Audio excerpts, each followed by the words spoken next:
In this video, I will explain a new concept called Temporally Infinitesimal Consciousness.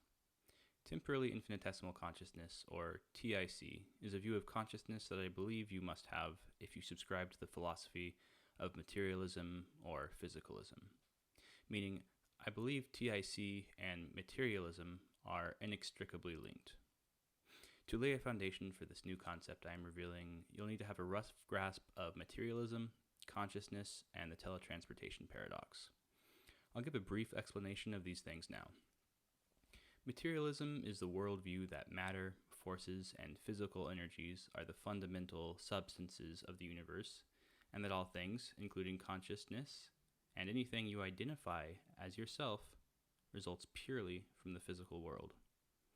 This might seem obvious if you haven't given much thought to consciousness itself. Consciousness is a large, controversial subject, so I'll give a very simple definition of it here.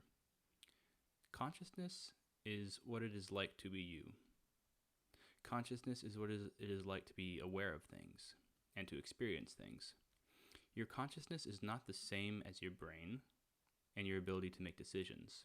Consciousness may not be required to be a functioning, walking, talking person. Consciousness is just that little thing that makes you feel like you. So, isn't it weird then that normal elements like carbon and normal things like electromagnetism and other forces somehow have combined to form consciousness? This weirdness is why there are lots of different ways that philosophers think about consciousness and think about why it occurs. In the materialist worldview, your consciousness results from some combination of measurable matter and energy. So now, hopefully, you can see why materialism is an important concept in general. Now that we've discussed materialism and consciousness, let's move on to the Teletransportation Paradox. The Teletransportation Paradox goes like this. Imagine there is a machine called a teletransporter. You walk into the teletransporter and go to sleep. The teletransporter then records your molecular composition exactly. However, to do this perfectly, it needs to break you down into your individual atoms.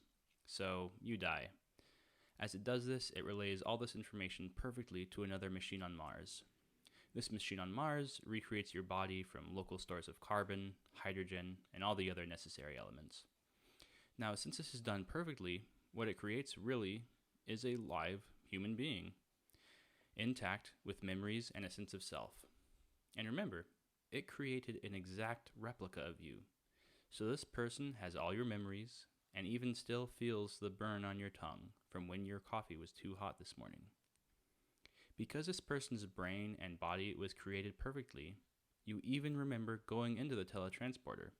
It's as if you just walked into the teletransporter and were transported to Mars. But is this person you? They have the same memories, abilities, looks, aches, pains, and skills that you have. But is it you? He would certainly feel like you. He would actually think he was you. But is he you? Now let's imagine that the teletransporter machine was upgraded. It can now do a perfect scan of your body and understand every component of your body perfectly, but does not need to kill you. You come out of the machine hole, but it still recreates you on Mars. Which one is you now? Are they both you? Neither? Just the original? The new one? Now you begin to understand the importance of the teletransportation paradox. I believe there is a general intuitive view of consciousness, self, and memory. I'm going to call this the traditional view. In this traditional view, we view ourselves and our consciousness as persisting across time. Sure, people change over time, but we are still ourselves. You're still you. We also view memory as accumulating across time. As time goes on, we gain more and more memories. This certainly makes sense intuitively to most of us. However, in the materialist viewpoint, memories have to be a result of present states only. So in this view, memory isn't actually reaching back in time, or allowing us to truly remember how events actually occurred. No, instead, memory is just a present state of atoms and energy that result in what we call memory. Therefore, all memory is only a result of present states. In the materialist philosophy, you can view memory like dynamic random access memory. Dynamic random access memory is a type of RAM in a computer. It's called DRAM. DRAM is made up of hundreds of thousands of memory cells that are either electrically charged or uncharged. DRAM is called volatile memory because these memory cells will forget their state almost instantly if there is no intervention. So each memory cell is refreshed many, many times per second. So to say that the memory cell in the RAM remembers what state it should be in isn't really true, is it? It just exists in a state just long enough to be refreshed by another component in the computer. It seems deceiving, doesn't it? We think of computers as remembering things, but that's not always the case. In the case of DRAM, the state of the memory cell is not remembered for any considerable amount of time. It's just refreshed constantly. In the same way, if you are a materialist, this is how you must view the way our memory works. If this is the way our memory works in the materialist philosophy, then it would be appropriate to say that consciousness is the same.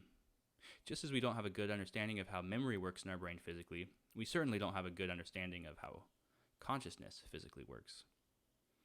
What we do know is that memory, in the traditional sense, does not exist. In the materialist view, there is no true memory. There is no permanence. Materials don't have some exotic property that allows them to reach into the past and represent it in the present.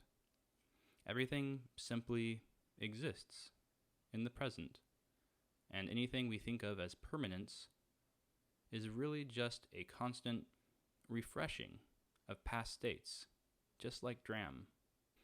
Now, if this is true, that means the teletransportation paradox occurs in our brain every day and every infinitesimal. It sounds really scary going into the first version of the teletransporter machine, doesn't it? It seems kind of like dying, doesn't it? Well, if materialism is true, then that's what happens to you every infinitesimal. What you view as you will have died before I even finish the sentence.